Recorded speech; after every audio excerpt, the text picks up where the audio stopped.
Doctor Baba Saheb Ambedkar ji ने जब 1935 में जाति तोड़क मंडल ने उनको लाहौर में बुलाया तो वहाँ बेसिकली उनका एक ही सवाल था जिसपे बाबा साहब को बोलना था कि जाति कैसे खत्म हो। उसके ऊपर डॉक्टर बाबा साहेब अम्बेडकर से लिखित भाषण मांगा गया। डॉक्टर बाबा साहेब अम्बेडकर जी ने लिखित भाषण दिया और जाति तोड़क मंडल के जो सदस्य थे वो आर्य समाज के लोग थे। उन्होंने जब उस भाषण को पढ़ा तो उन्होंने कहा बाबा साहेब या तो आप इसमें कुछ चेंज कर दो हमारे कहने से वरना हम आपको बुला नहीं पाएंगे। तो डॉक्टर बाबा साहेब अम्बेडकर ने कहा कि चेंज करना तो दूर की बात है, मैं एक कोमा और मात्रा भी नहीं हटा सकता, क्योंकि उसके अंदर उन्होंने पूरा जो हिंदू धर्म के अंदर जो वर्ण व्यवस्था और जातिवाद है वो किस हद तक पूरे देश को खोखला कर रहा है, किस हद तक देश को पूरी तरह से बर्बाद कर रहा है, किस हद तक वो नस्लों को उसने तबाह कर दिया, उसका पूरा चित्रण पूरा वैज्ञानिक तरीके से पूरा साइंटिफिकली रिसर्च करके जो उन्होंने बाबा साहेब अम्बेडकर ने वो लिखा था। जब उन्होंने बाबा साहब को बुलाने से मना कर दिया तो वो भाषण बाबा साहब ने एनिहिलेशन ऑफ कास्ट यानी जाति का विनाश उसके रूप में लिखा है। तो फिर जाति खत्म करने का पूरा जीवन उन्होंने अपना लगाया, लेकिन जाति खत्म नहीं हुई। आज ही हम देख रहे हैं, पिछले कुछ ही दिन पहले की बात है, हमारे देश के राष्ट्रपति रहते हुए रामनाथ कोविंद जी उनको मंदिर में जगन्नाथपुरी के मंदिर में घुसने नहीं दिया कि आप राष्ट्रपति हैं लेकिन दलित हैं और दलित को मंदिर में हम नहीं घुसने देंगे।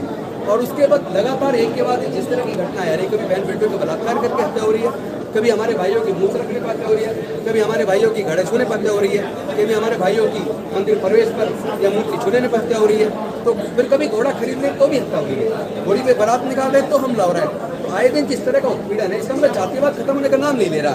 तो हमारा जो संघर्ष है वो कोई कुर्सी बचाने का, MP MLA बनने का, राजनीति करने का, ये बिल्कुल आप समझ लीजिएगा, राजनीति बहुत छोटी चीज़ है। डॉक्टर बाबा साहेब अम्बेडकर जब हिंदू कोड भी लेकर आए 1951 में, क्यों लाए थे? तो इसलिए लाए थे क्योंकि हिंदू महिलाओं को अगर पति मर जाए जवानी में तो भी उनको दूसरी शादी करने का हक नहीं था, और इसके साथ साथ अगर पति छोड़ दे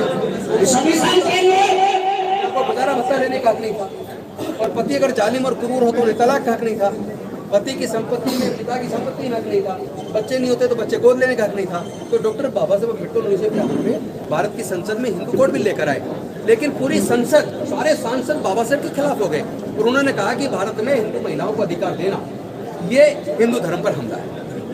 लेकिन डॉक्टर बाबा साहेब अम्बेडकर ने कहा कि अगर मैं अपने देश की महिलाओं को उनके मान सम्मान के लिए उनके हक अधिकार को नहीं दिला सकता तो मुझे कानून मंत्री बने रहने का कोई हक नहीं है। उन्होंने कानून मंत्री के पद से इस्तीफा दे दिया। तो जिस गौरव की अनुभूति उस वक्त बाबा साहब को रही होगी, मुझे ये इस्तीफा देने के बाद उसी तरह के गौरव की अनुभूति हो रही है कि मेरे बहन बेटियों के साथ बलात्कार करके हत्या की जा रही है, आए दिन रोज इस तरह की घटनाएं हो रही है, मेरे समाज के युवाओं की हत्या की जा रही है, घोड़ी पर चलने पे हमले हो रहे हैं। तो ऐसे मंत्री बने रह के हम राजनीति करें, MP बने, MLA बने, लेकिन अपने समाज की लड़ाई को ना लड़ पाए तो फिर ऐसे बने रहने का कोई फायदा नहीं है।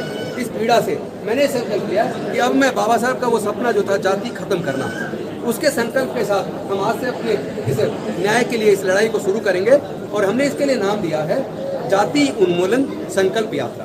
आज की जो यात्रा है वो जाति उन्मूलन के शुरुआत के लिए संकल्प के लिए है। वो संकल्प हम बाबा साहेब की 26 अलीपुर रोड जहाँ बाबा साहेब रहे और उन्होंने उनका महापरिनिर्वाण वहाँ पर हुआ, वहाँ जाकर बाबा साहेब को पुष्प अर्पित करके पूरे सारे साथियों के साथ हम लोग ये संकल्प लेंगे कि हम अब भारत से जातिवाद खत्म करके रहेंगे और ऐसी किसी भी मान्यता को, जो मान्यता हमारे साथ पक्षपात करती है, जो मान्यता हमें अंधकार में डालती है, जो मान्यता हमें वैज्ञानिक दृष्टिकोण से दूर करती है, जो मान्यता हमें प्रज्ञा के ऊपर आधारित ज्ञान से वंचित करती है, ऐसी किसी भी मान्यता को हम लोग नहीं मानेंगे।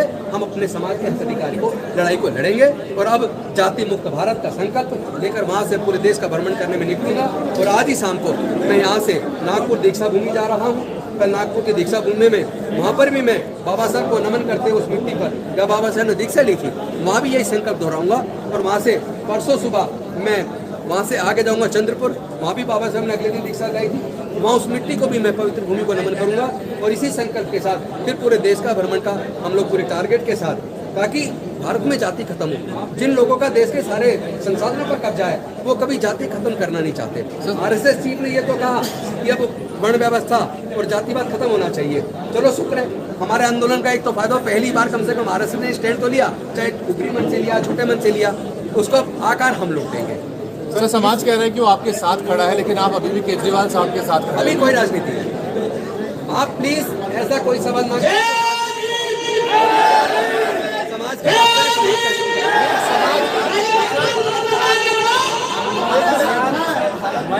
समुदाय और समतामूलक समाज की नींव रखी, आज भी उनके विचारों से इतनी घृणा क्यों? भाई देखिए, ये एक बात स्पष्ट हो गई है कि सारे मनुवादी लोग बुद्ध के धम्म से डरते भी हैं और नफरत भी करते हैं। वो डॉक्टर बाबा साहब अम्बेडकर से डरते भी हैं, उनसे नफरत करते हैं। तो अब ये बाबा साहब का नाम लेने से काम नहीं चलेगा। विदेश में जाके कहते हैं मैं बुद्ध के देश से आया हूँ, ये नहीं चलेगा। ये दोहरी मानसिकता नहीं चलेगी।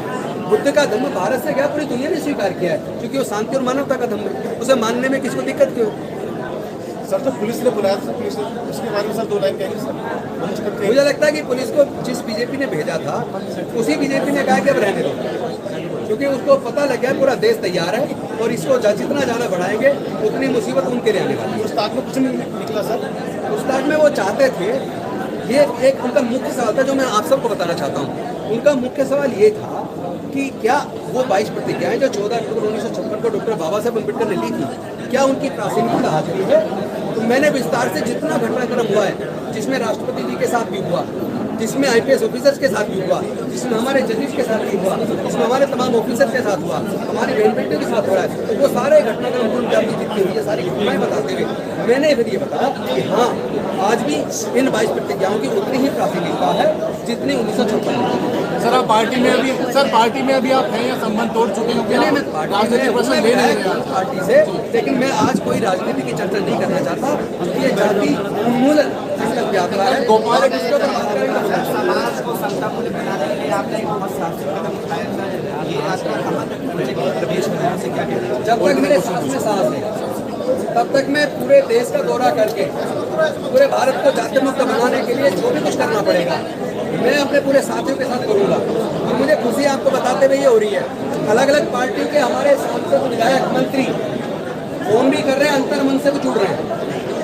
मुझे लगता है कुछ दिनों में वो निकल के बाहर आएंगे, उनका डर खत्म होगा। सर जो 11 विधायक हैं वो भी आपके साथ हैं और जो SC के विधायक हैं? आप सब देखते रहिए, कुछ लोग फोन कर रहे हैं और आने वाले हम सबको साथ आना होगा। राजनीतिक पार्टी के लोग लालची लोग साथ हो रहे हो, अम्बेडकरवादी खुद के मानने वाले लोग पूरे भारत के साथ है। आप आगे बढ़ो, भी आगे बढ़े, पूरा सबका सहयोग भी पार्टी से लेकर के जितने भी सामाजिक संगठन है, बहुजन समाज पार्टी से लेकर के तो बाबा साहब के निशान के लोग आपके साथ हैं। सर गोपाल हिंदू संगठन है उनको आपके खिलाफ जो है FIR दर्ज है। क्या कहेंगे इस बात को? मैं कहता हूँ जल्दी से जल्दी FIR दर्ज करके मुझे गिरफ्तार करो। तमाम अखबारों में वो खबरें छाई हैं। मैं भारतीय जनता पार्टी के मुख्यालय में मिठाई पहुँचाऊंगा जिस दिन वो मुझे गिरफ्तार करवा देंगे। तो सर क्या आज कोई बड़ा फैसला लेंगे आप पार्टी उठी के लिए? क्या देखिए, सबसे बड़ा फैसला ये होगा जो आज का उद्देश्य है, ये कोई कुर्सी बचाने का, राजनीति करने का उद्देश्य नहीं है। ये समाज मेरी राजनीति के लिए नहीं आया, ये मुझे मंत्री बनवाने के लिए नहीं आया। ये समाज आया है कि भारत से जाति को उन्मूलन कर उसका संकल्प लेने के लिए आया। लेकिन सर जो घटना आपके साथ घटी है उसमें पार्टी खड़ी नहीं हो रही आपके साथ? आप राजनीतिक सवाल मत कीजिए, पूरा समाज पूरे देश के मनुवादी लोगों को जवाब देने के लिए तैयारी कर रहा है, आप उस पर ध्यान दीजिए। समाज बहुत कौन है मनुवादी सर? समाज बहुत दुखी है। समाज तो दुख होगा, जो समाज सत्ता में लोगों को बिठाता है उस समाज के साथ जब धोखा होगा समाज दुखी होगा। समाज आने वाले समय में समाज खुद ऐसे लोगों को जवाब देगा जो लोग हमारे साथ जुल्म ज्यादती करेंगे। आज से 10 विधायक आते हैं क्या है?